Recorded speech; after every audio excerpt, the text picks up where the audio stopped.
Hey guys, what's going on? Welcome back to Ricky2365. My name is Freak, her name is Jing, and this is your channel, guys. So today we have the Polaris RZR XP Pro 1000, guys. This model that we have right here, this one is the premium model. And I gotta tell you guys, I am very, very, very happy. So some of the things that I have on the RZR for you guys to see is some nice shock therapy springs. So far we have done that. We got a roof, light bar, front windshield from Polaris. You definitely want to have the Polaris brand windshield if you're gonna put any type of windshields on it. That's personal preference, you know. I know some of you guys might want to do different things, but for me, you know, that's the preference. We have some sound system. We have some metal wheels with sand paddles over there on the other side. We're buying some new wheels. I think they're going to be Section 3, I think that's the name, with some BF Goodrich on 15. We have, I mean, you mentioned it, guys. We have everything on this UTV. So today we got some parts right here.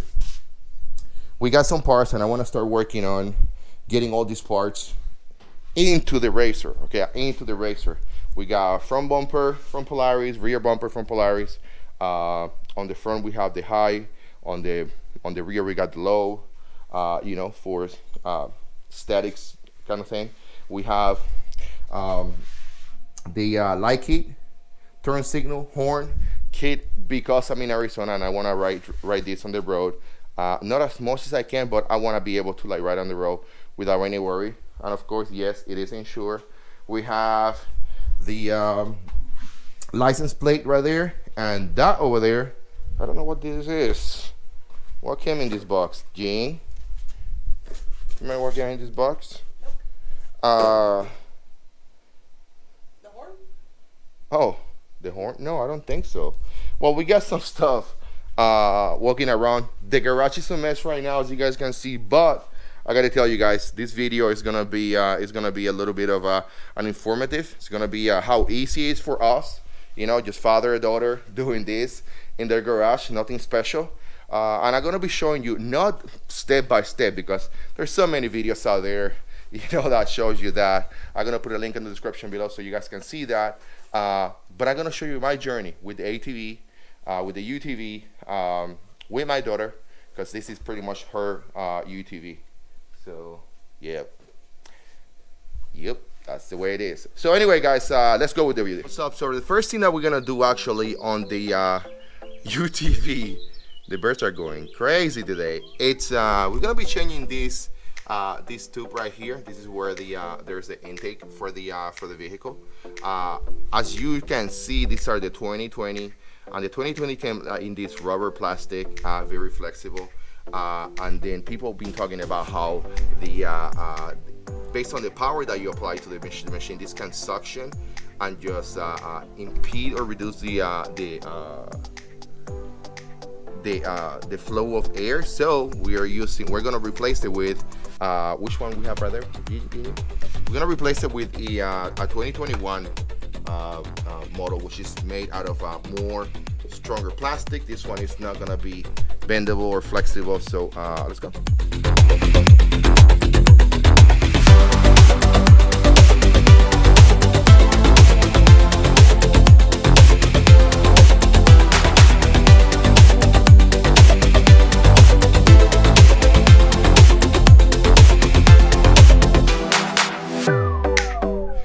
Okay, guys, so that was it for the first change that we made to the Polaris together. What do you think about this? It was difficult, challenging. What do you think? What do you recommend? For me, it was difficult.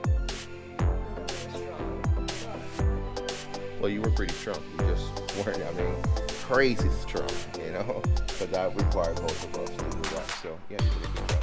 How about the, what do you recommend people do before they attack this?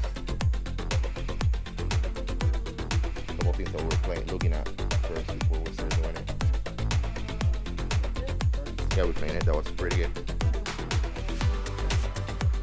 lubricant. That was amazing. So we can put the parts, the plastic rubber, the rubber pieces into the respective hard parts. The one thing that I will mention is make sure that you get your parts together and your tools. They look like you can accomplish everything with a flathead screwdriver, but I recommend one of these Craftsman tools. I recommend one of these tools, a ratchet with a 8mm socket. So it was pretty good with this, and then you can check to make sure that the tension on the metal clamps is appropriate. So into the next one. Anyway guys, if you like this video, don't forget to like the video, share the video, comment on the video, and subscribe to the channel. We will see you in our next video. Bye.